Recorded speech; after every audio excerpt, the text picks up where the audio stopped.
Olá, tudo bem com você? Hoje no programa Arquivo Aracaju vamos receber o professor de História e também político, o vereador Irã Barbosa. Ele vai falar um pouco sobre sua vida no processo educacional e também como político. Irã, meu ex-professor de História, viu, ainda no ginásio, começou muito cedo a lecionar o Irã Barbosa. Toda a sua paixão sempre foi a vida toda no processo educacional, não é, Irã? Começou muito cedo ainda, ali aos 17 anos de idade, né? É isso mesmo, Anderson. De fato, a minha opção pelo magistério ela foi muito precoce, né? Desde muito cedo. Eu sabia que eu queria ministrar aulas, eu queria dar aulas, né? Eu sabia que a educação era o caminho.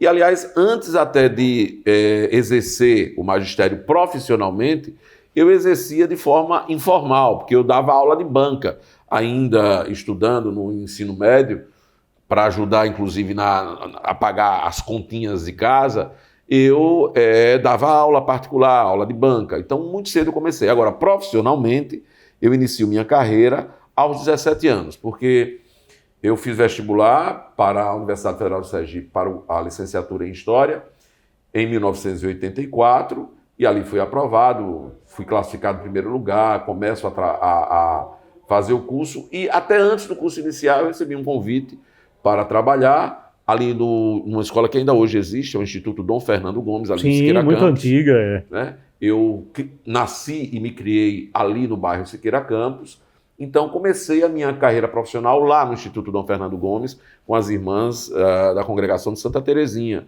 Foi minha primeira experiência, com 17 anos. Mas, a partir daí, evidentemente, eu continuei trabalhando. Tive uma experiência antes de concluir o curso sempre em escolas da rede privada. Aí foi quando eu fui trabalhar no Colégio Nossa Senhora Menina, onde também passei muitos anos da rede privada. Fui trabalhar no Pueripaques, onde fui seu professor. Tive uma experiência muito rica também lá com o Otoniel e com os alunos com os quais pude conviver. E depois fiz o concurso para o magistério, assim que me formei em História. Fiz o concurso para o magistério na rede estadual, também tive a satisfação de ser o primeiro colocado na classificação, imediatamente fui convocado e assumi a partir de 1988 o magistério na rede estadual, onde estou até hoje. Portanto, eu já tenho 41 anos de magistério, né? E eu já vou fazer 42 em março do ano que vem, e na rede pública estadual 37. Depois, no concurso que teve em 2002, para o Magistério Municipal de Aracaju, eu também fiz e fui aprovado, integro também a rede pública municipal de Aracaju. Mas tive experiências em outras escolas privadas, eu dei aula muitos anos no Colégio Lavoisier, tive experiência em cursos pré-vestibulares, fui professor substituto na universidade, onde dei aula no Departamento de História, aulas de Geohistória e também de História Econômica do Brasil, História Econômica Geral. Fui professor substituto no atual Instituto Federal de Sergipe, que naquela época era a Escola Técnica Federal de Sergipe. Lá também ministrei aulas de História. Então, assim, ter uma experiência no magistério é uma coisa que sempre me preencheu muito. Eu posso dizer, sem medo de errar, que do ponto de vista profissional eu sou uma pessoa realizada. E essa minha militância profissional terminou me conduzindo também à militância sindical, né? Porque assim que eu ingresso na carreira do magistério público, eu começo também, evidentemente, a me apropriar das pautas de luta, a participar das atividades de luta. Nós estávamos vivendo aquela efervescência da retomada da democracia. Vamos lembrar que 88... Os anos 80, né? 88 foi o ano da Constituição. Foi quando eu entrei... Guimarães. Foi quando eu entrei na rede pública estadual de ensino. E a partir da Constituição veio todo um processo de reconstrução democrática no país, e começou a ter aquela efervescência também do movimento de luta social, inclusive do movimento de luta sindical, e eu começo então também a militar nessa área, e a partir daí comecei a ser representante de base da minha categoria junto ao Sintese, que é o Sindicato dos Trabalhadores em Educação Básica da Rede Oficial de Ensino de Sergipe. Depois fui eleito vice-presidente, depois fui eleito presidente 2 mandatos, fui também diretor do departamento jurídico, porque eu também sou bacharel em Direito, depois que eu me formei em História, acho que descansei um ano e retornei, fiz um novo vestibular, retornei à Universidade Federal do Sergipe para fazer o curso de Direito, né, o bacharelado Aproveitou em alguns Direito. créditos, né? Aproveitei, eu consegui aproveitar bastante, porque a parte mais filosófica do curso de Direito eu trouxe toda do curso de História, evidentemente também as disciplinas básicas, e aí eu fiz o curso de Direito, isso me habilitou também a ajudar bastante nessa parte de análise técnica dos nossos direitos. Eu fiz o curso de Direito exatamente no momento que nós estávamos aprendendo as definições da nova Constituição. Fui aluno do professor Carlos Brito, naquela época não era ministro do STF, foi meu professor lá na Universidade Federal do Sergipe, como fui aluno também de outros quadros que naquela época pontuavam como grandes nomes da área jurídica em Sergipe, e isso me deu, evidentemente, uma formação jurídica importante. Então, isso me ajudou na luta sindical, me ajudou na minha vida, na militância junto aos movimentos sociais, e depois tem me ajudado bastante também no mundo da política, porque essa formação na área jurídica nos ajuda, afinal de contas, a minha experiência no mundo da política tem sido sempre no legislativo, e o legislativo é o poder que trata diretamente da elaboração de leis. Portanto, a área jurídica me ajudou, a formação na área jurídica me ajudou e continua me ajudando bastante nessa minha militância política também. Ô Irã, após esse processo de redemocratização aqui no Brasil, a educação evoluiu? Eu diria que sim, mas evoluiu muito lentamente. E evoluiu sem conseguir superar problemas que são históricos. Eu digo que evoluiu porque, se você for comparar, na década de 80, você não tinha, antes da Constituição, por exemplo, a garantia constitucional de uma vinculação de recursos mais efetiva. Nós já havíamos conseguido, através da Lei Calmon lá, a fixação de um patamar de investimento, mas a partir da Constituição de 88, a garantia do mínimo de 25% dos impostos e transferências para aplicação na manutenção e desenvolvimento do ensino passou a ser um mandamento constitucional. Isso dá uma força muito grande para isso. Na década de 90, nós tivemos o avanço com a conquista da LDB, alguns avanços importantes também, nós tivemos a garantia de princípios e de definições, inclusive na área de investimento em educação, com definição do que pode ser considerado despesa de manutenção e desenvolvimento do ensino, aquilo que não pode ser considerado, definição de princípios de gestão democrática, também que avançaram bastante. Tivemos a criação do Fundef lá atrás, que depois evoluiu para o Fundeb, que subvincula recursos da educação, o que foi também muito importante.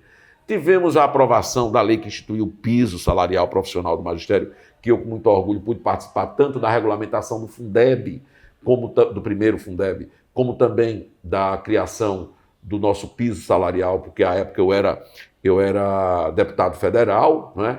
E tive participação nesse debate, nessa discussão e na aprovação, inclusive contribuindo com emendas importantes. Por exemplo, se hoje a gente tem a extensão dos direitos oriundos do piso de carreira aos aposentados, isso é fruto de uma emenda que eu apresentei lá na hora da regulamentação. Evidentemente que foi fruto de uma discussão com a minha própria categoria, né, no movimento sindical. Então, eu considero, Anderson, que houve avanços. Agora, eu quero dizer que esses avanços ainda não foram suficientes para resolvermos os problemas educacionais. Se você for analisar, por exemplo, o Brasil ainda não conseguiu fazer um pacto, apesar de ter definido no Plano Nacional da Educação, que já perdeu, inclusive, vigência e está agora sendo prorrogado. Nós não conseguimos garantir um investimento mínimo do nosso produto interno bruto na educação, como os países que resolveram seus problemas básicos conseguiram investir. Se você for olhar, o Brasil ainda tem problemas de analfabetismo, de evasão, de repetência, que são problemas que em outros países aqui próximos da gente, com história muito parecida com a nossa aqui na América do Sul, que já conseguiram resolver, mas o Brasil continua ainda devendo muito sobre isso. Isso mostra que nós não conseguimos avançar o suficiente. É preciso mais investimento, é preciso seriedade na hora da aplicação dos recursos da educação. Pois é. Ainda este mês nós estivemos aqui na Câmara debatendo contas da administração municipal de Aracaju que mostram que esses 25%, que desde 85 é um mandamento constitucional, não são respeitados pelos gestores. Isso é um escândalo, implica em crime de responsabilidade, e nós não podemos aceitar que isso continue sendo feito sem nenhum tipo de retaliação, de punição a quem não respeita esse ditame, que é a negação de direito educacional, né? Por exemplo, nós conquistamos o piso salarial do magistério, foi uma conquista legal, um marco legal importantíssimo, mas as autoridades continuam buscando alternativas para burlar a definição legal e encontrar mecanismos de maquiar a realidade salarial do magistério para dizer que está pagando o piso. Agora mesmo em Aracaju, nós estamos acompanhando como, inclusive, a Justiça está dando voz e direito aos aposentados que, através de mecanismos que foram encontrados aqui no município, para garantir lá na remuneração o pagamento do piso salarial, que não é o que a lei manda que seja o vencimento, mas garantir na remuneração aos professores da ativa, negam essa extensão através de pagamento de gratificações excepcionais, negam a extensão desse direito para os aposentados, desrespeitando o mandamento que a lei que nós criamos, inclusive a emenda que eu apresentei, seja garantida. Então, assim, nós aprendemos com Carlos Drummond de Andrade que os lírios são muito bonitos, mas a gente precisa dizer que as leis também são importantes, mas os lírios não nascem das leis. Como os lírios não nascem das leis, não basta que nós tenhamos marcos legais importantes, leis existentes. É preciso que as leis sejam conhecidas, que elas sejam exigidas e que elas sejam respeitadas por quem tem que cumpri-las. Por isso, a nossa luta é uma luta permanente. Eu lembro que saiu uma pesquisa, tem mais ou menos 1 ano, 2 anos, que muitos alunos, já acabando o ensino fundamental, não sabiam ler de forma correta. Aí eu faço uma pergunta, Irã. Será que muitas vezes essa falta de responsabilidade de governos que já passaram aqui no Brasil inexoravelmente afetam essa falta de responsabilidade afeta esse processo educacional, porque aí faltam mais investimentos na educação, mais incentivo para os professores poderem dar aula com mais tranquilidade? Olha, Anderson, eu diria que neste caso específico do sucesso do processo de ensino-aprendizagem ou do fracasso desse processo, nós temos que levar em consideração diversos fatores. Mas eu destacaria, para não ser longo aqui, 2 que são essenciais.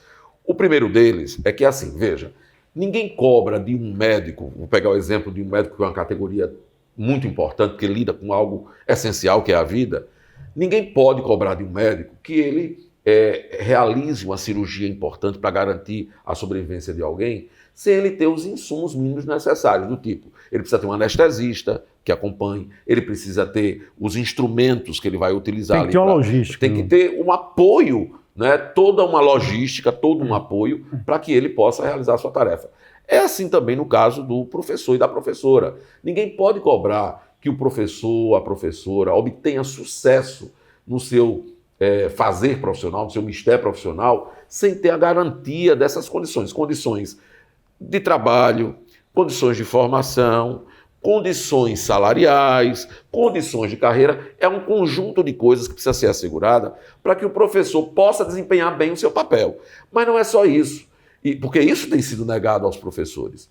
O problema também, Anderson, é o seguinte: da década de 90 para cá, aqui no Brasil, começou-se a se adotar dentro da educação muito a visão mercadológica.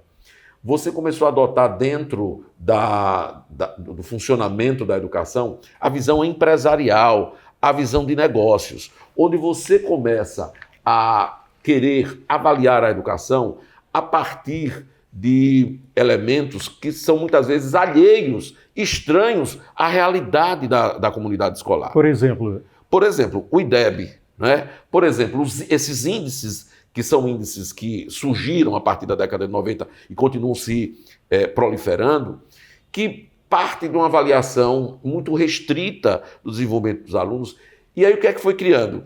Foram se criando mecanismos de defesa contra esses índices, porque começou a se dizer, olha, a escola tal é melhor porque o IDEB dela está alto. E o que é o IDEB? O IDEB é um índice que mede a aprovação de alunos, normalmente em 2 componentes curriculares, e aí você vai começando a maquiar a realidade da escola E os meninos começam a ser aprovados, inclusive, sem ter um processo de avaliação. Mas isso, às vezes, é por exigência do próprio sistema, às vezes não. É uma exigência do próprio sistema. O que é um absurdo. Aí gera isso que você diz, essa distorção. Gera essa distorção que eu falei agora há pouco, né? O aluno chega ao ensino fundamental e, às vezes, até termina, sem saber ler direito. Você tem hoje. É uma situação deplorável. Você né? tem casos de professores que trabalham no ensino superior, na educação superior, que comentam isso. Olha, o nível de formação, de conclusão do processo de letramento dos alunos está tão grave que chega-se na universidade, muitas vezes, com deficiência ainda nessa formação.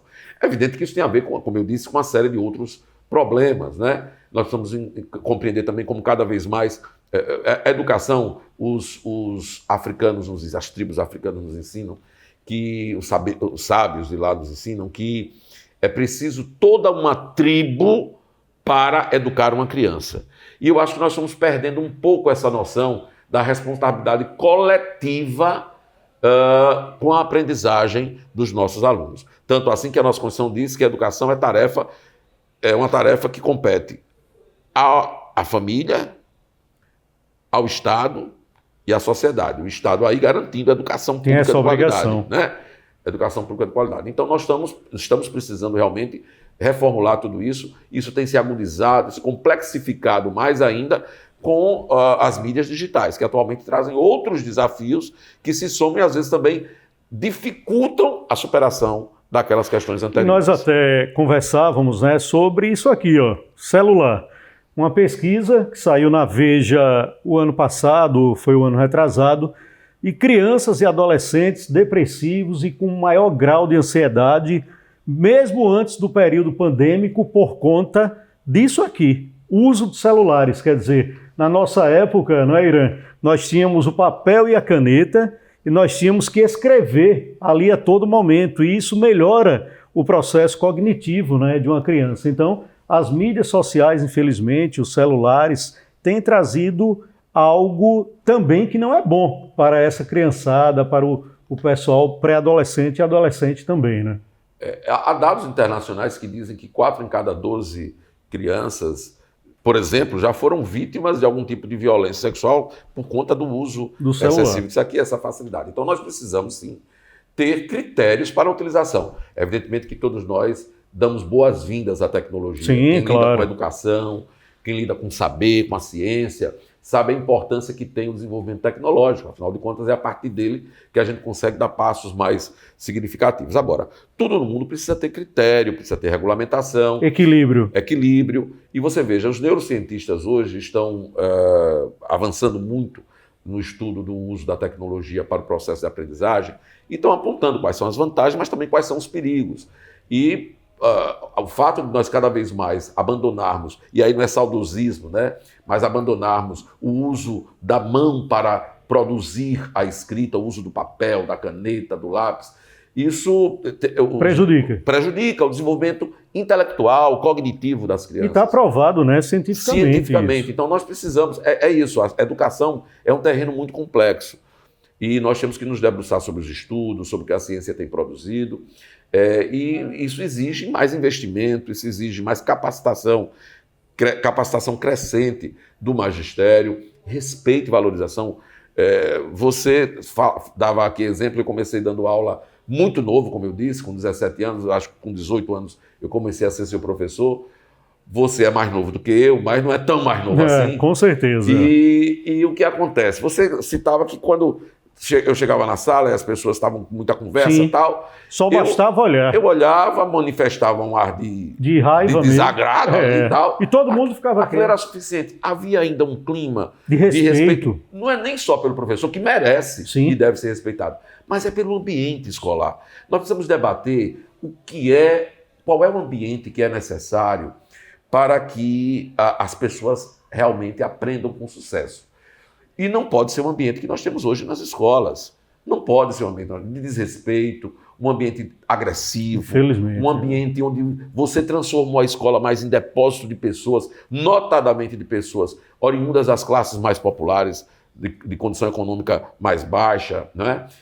Para você não cumprir a tarefa que a escola tem. Então, Precisamos rediscutir o que é o papel da escola na sociedade, o que é um ambiente escolar favorável ao sucesso do processo de ensino-aprendizagem, quais são as relações que nós temos que ter dentro da escola que podem ajudar nesse processo. Seguramente não são relações violentas como nós estamos vendo hoje, professores sendo agredidos, alunos também sendo agredidos, se agredindo mutuamente, matando, né? Tem que haver um planejamento estratégico, né? Aonde você quer chegar. Sim. Então, e tem que haver um processo, como eu dizia antes de começar a analisar isso, um processo de envolvimento tripartite, né? Para o sucesso da educação, que é o Estado, a sociedade e a família. E a família tem muita responsabilidade. Nós vamos pedir o intervalo, mas eu vou deixar uma pergunta, Irã. Independente de governo, seja da esquerda, da direita, do centrão, hoje, como o senhor analisa a educação hoje? Qual a nota que o senhor daria? Vai responder no próximo bloco.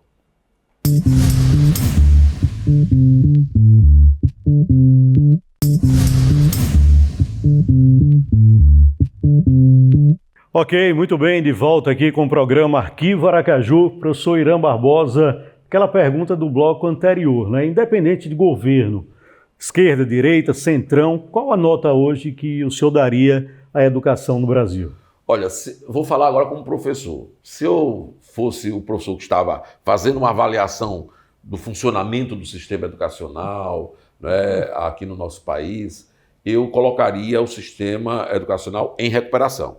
Eu acredito sempre na capacidade das pessoas e das instituições se recuperarem. Eu não reprovaria, né, mas diria que não está aprovado também. Precisa passar por um processo de recuperação, como a gente dizia antigamente. Né? Então é preciso retomar muita coisa, é preciso reforçar outras, é preciso superar algumas que continuam sendo práticas nocivas ao funcionamento da educação, mas evidentemente que não existe uma fórmula milagrosa para o sucesso da educação, mas eu diria que existem elementos que são indispensáveis. Né? Por exemplo, é preciso ter planejamento estratégico. A Constituição manda ter um Plano Nacional de Educação. E o planejamento não pode ser uma peça decorativa.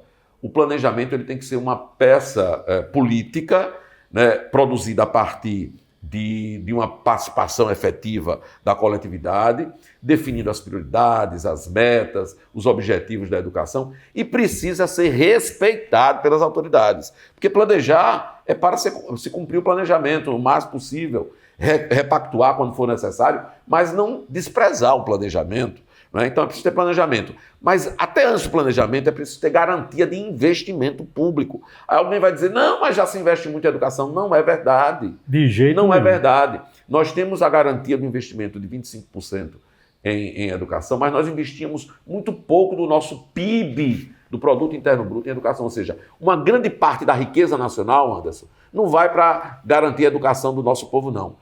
Ao contrário, a maior parte da riqueza nacional tem sido direcionada durante décadas para aumentar o enriquecimento de setores improdutivos, inclusive, da nossa sociedade, porque ajudam a financiar a especulação financeira. Então, ajudam a engordar o capital financeiro em lugar de investir nas questões sociais. Então, nós precisamos garantir investimento adequado, né? Nós precisamos ter planejamento, nós precisamos ter responsabilidade dos gestores, nós precisamos ter uma aliança entre o Estado, a sociedade e as famílias para garantir esse sucesso. E uma coisa que sempre negam a fazer também é garantir a chamada valorização profissional dos profissionais da educação, que, como eu já disse, tem 4 pilares dessa valorização que precisam ser cumpridos. Você tem que ter garantia de condições de formação inicial e continuada adequadas para o desafio de ser educador num país como o Brasil. Você tem que ter condições de carreira que sejam atrativas. O Brasil hoje passa por, nós estamos dizendo que é um apagão educacional, porque muita gente está desistindo de ser professor e buscar outra profissão pela falta de valorização. Então nós temos que ter condições de carreira que atraiam as pessoas para virem, mas não só para virem para a profissão e continuarem na profissão. Carreiras atrativas, que nós não estamos tendo, estão destruindo as nossas condições de carreira. Temos que ter condições efetivas de trabalho. Sem essas condições, nós não fazemos mágica. Tem uma música do Djavan que eu gosto muito de usar para exemplificar a situação do professor quando se fala em condições de carreira. Tem um trecho de uma música de Djavan que ele diz assim: sabe lá o que é não ter e ter que ter para dar? Essa pergunta nós temos que fazer à sociedade quando exige que o professor e a professora eduquem bem os filhos do povo sem as condições necessárias. Então é preciso garantir condições de trabalho. E o quarto elemento desse pilar são as condições salariais. Nós não podemos achar que é sério o que se paga no Brasil a um professor que tem a responsabilidade de alfabetizar, né, de educar o povo desse país. A Constituição diz que um dos pilares da nossa República, o primeiro está lá, é a cidadania. É um dos pilares, um dos princípios lá da nossa República. Depois, mais na frente, a Constituição diz que quem tem a tarefa de preparar para o exercício da cidadania somos nós, educadores. Então, veja, há uma discrepância abissal entre o que a Constituição espera de nós e o que nós temos recebido como contrapartida para cumprir essa responsabilidade. Então, esses 4 pilares são essenciais. Sem eles, a gente não avança. Então, alguns países hoje investem menos do seu produto interno bruto em educação, porque hoje eles podem se dar esse luxo. Por quê? Porque eles já superaram as condições que o Brasil ainda não superou. Analfabetismo, evasão, repetência, demanda reprimida. Vá aqui em Aracaju. Aqui em Aracaju, a demanda reprimida, por exemplo, por creche, é gigantesca. É muito grande. Né? Então você precisa ter mais investimento. É por isso que nós sempre defendemos o mínimo de 10% do PIB, nós defendemos que os recursos dos royalties ajudem a ampliar o investimento em educação. Aqui em Aracaju, nós conseguimos colocar no Plano Municipal de Educação que havia que se investir pelo menos 30% dos tributos e dos royalties do petróleo em educação. Aqui não investem nem os 25% de impostos, que é diferente de tributo, né? Tributo implica imposto, tributo é o gênero. É o gênero. Imposto, taxa, contribuição. O Plano Municipal de Educação mandou investir 30% de tributos e mais royalties. Nunca fizeram nem o investimento dos 25% dos impostos e transferências, porque nós agora estamos nos debruçando e as contas estão provando isso. Então é muito sério, né? É muito sério. Nós temos que levar a sério o investimento em educação. Cada vez que você sonega ou desvia esse recurso, né? Por exemplo, hoje, em função de avaliação de contas passadas de outros gestores aqui na nossa capital, trazem à baila um debate de que não, mas a gente usou os recursos da manutenção e desenvolvimento do ensino para pagar os proventos dos aposentados da educação. Não pode.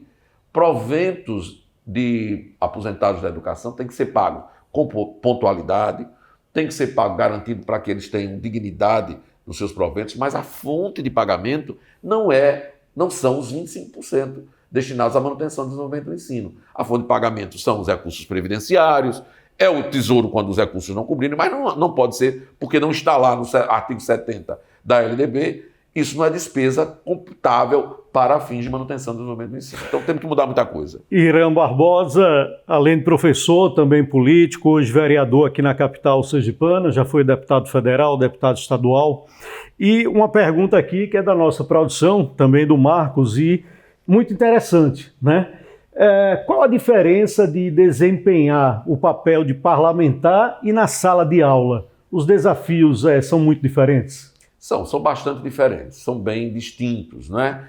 Eu considero o desafio de educar um desafio muito amplo, porque você lida ali, por exemplo, eu estou dando aula há mais de 40 anos, então você há de imaginar que eu já consegui conviver no meu processo do magistério, na minha caminhada no magistério, consegui conviver com muita gente, né? Consegui interferir na formação, ainda que de forma mais pontual, né? Mas consegui interferir na formação de gerações. Isso, para mim, tem uma amplitude, eu diria assim, filosófica, uma amplitude mais de longo prazo muito grande. Fico muito feliz, por exemplo, eu chego hoje em conselhos aqui do município de Aracaju, onde esse conselho está sendo presidido por ex-alunas minhas, que conseguiram perceber a importância da participação social, do envolvimento social, no acompanhamento das coisas, e eu fico lá um pouquinho orgulhoso, porque um pouquinho daquela luz tem a ver com o que a gente foi Eu tenho aqui hoje, você deve saber disso porque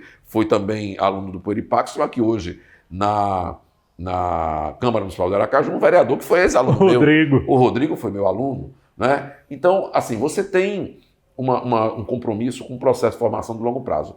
A política, ela é essencial. Eu considero política, eu ensinava isso para vocês nas aulas de história. Sim. A política, ela é algo que a humanidade criou para resolver o problema coletivo. Os problemas coletivos são resolvidos através da política. A gente não conseguiu ainda criar um outro instrumento para solucionar esses problemas. Eu ensinava a vocês que a política é uma palavra que origina da polis, a polis era a cidade-estado grega, e é dali que surge essa ideia. Político era aquele que... Olha, eu viajei agora, eu voltei lá, viu, na sala de aula, vira. Pois é. Político é aquele que se envolve diretamente na busca da solução dos problemas da polis, né? Do coletivo, onde você vive. Família. Né? Exatamente, o coletivo que você vive. E, aliás, os gregos diziam que idiota é o contrário de político. O político é que se envolve com os problemas da polis, do coletivo. Idiota é o que se preocupa apenas com o ídios, consigo mesmo. Né? Então, a gente forma para a política.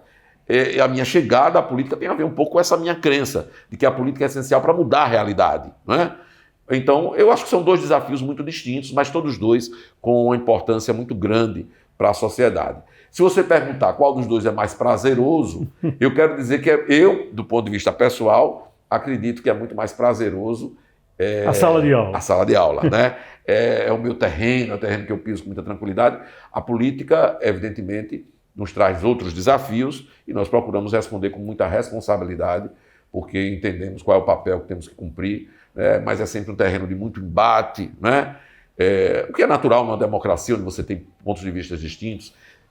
Temos avançado por um caminho muito ruim, que o debate político ele é muito salutar, desde que ele não seja travado no terreno nem da ofensa nem da mentira. Né? Você não pode usar a mentira como argumento para o debate político. Isso desqualifica a política. E, infelizmente, nós estamos vivendo uma quadra da política brasileira, mundial, eu diria, onde a questão do respeito pela diferença e o respeito à verdade tem sido muito negligenciado. Precisamos mudar isso. E existem paradoxos, né, com relação à definição de política. Muita gente pensa que política é só o parlamento. A política está em todos os locais, na sala de aula, no ambiente de trabalho, em casa. A política está realmente em todos esses setores.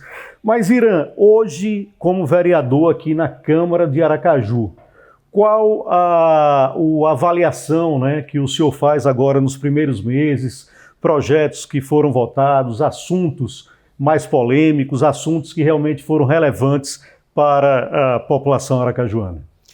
Veja, nós estamos vivendo um momento muito difícil aqui em Aracaju, né? Um momento em que houve a criação de toda uma expectativa em torno do nome da prefeita eleita, ela própria gerou essa expectativa, alegando uma ruptura com o sistemão, que eu entendia que ela falava para o sistemão, era uma ruptura com o modus operandi que prevalecia, que dominava a administração da nossa urbis, né? Criou-se toda uma expectativa em torno da própria relação dela com o parlamento municipal, né? Enfim, e nesses 6 primeiros meses, agora já estamos no 8º mês, né, de gestão, essas coisas ainda não se mostraram eficientes. Eu diria que há uma distância muito profunda entre o que se anunciava e o que de fato tem acontecido. Com muitos erros, erros inclusive que saltam aos olhos, erros administrativos, erros de relações, né?